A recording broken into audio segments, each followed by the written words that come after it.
Organise ചെയ്യും. മിക്കവാറും സ്കൂളുകളിൽ പോകുമ്പോൾ എന്നെ കൊണ്ടുപോകും. എനിക്ക് പത്തനംതിട്ടയിൽ സ്കൂളിലും പോകണം, യു സ്കൂളാണ്.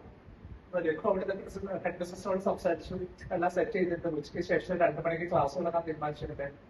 നമ്മൾ അവിടെ എത്തി, പുറത്തുനിന്ന് ഭക്ഷണം കഴിച്ച് കറക്റ്റ് 2 മണിക്ക് ക്ലാസ് തുടങ്ങാൻ പക്ഷേ 1:30 ആകുമ്പോൾ ഹെഡ് മിസ്റ്ററിന്റെ മുമ്പിലേക്ക് കയറാണ്.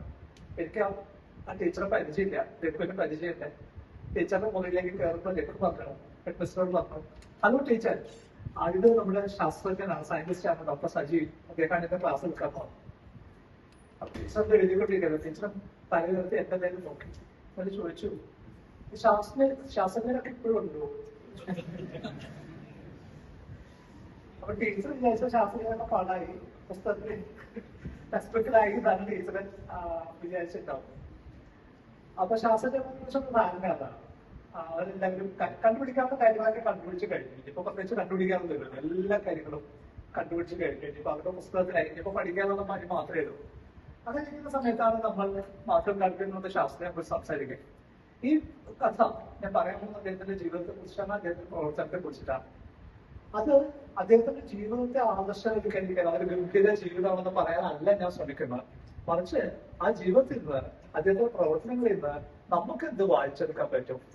ഒരു ശാസ്ത്രത്തെ കുറിച്ച്, ഒരു ശാസ്ത്രജ്ഞന്റെ ജീവിതത്തെ കുറിച്ച്, നിലപാടുകളെ കുറിച്ച്, അഭിപ്രായങ്ങളെ കുറിച്ചിട്ട്, ഭൂമിയെ കുറിച്ചിട്ട്, ചുറ്റുപാടിനെ കുറിച്ചിട്ട് നമുക്ക് എന്താണ് വായിച്ചെടുക്കാൻ പറ്റും? അത് മാതൃകാർക്ക് ഒരു ഗംഭീര കക്ഷിയാണെന്നപ്പോ നമ്മളതിന് പറയേണ്ട ആവശ്യമില്ല. പക്ഷെ നമുക്ക് അതിൽ നിന്ന് എന്താണ് നമുക്ക് പഠിക്കാനുള്ളത് എന്ന് അന്വേഷിക്കാനാണ് നമ്മൾ ശ്രമിക്കുന്നത്. മോഡിൽ 2 വാക്കുകളുണ്ട്. ഒന്ന് ധനഞ്ജയ രാമചന്ദ്ര ഗാർഗിൽ, അത് ഗാർഗിലിന്റെ പിതാവാണ്. പ്രമീള ഗാർഗിൽ അമ്മയാണ്.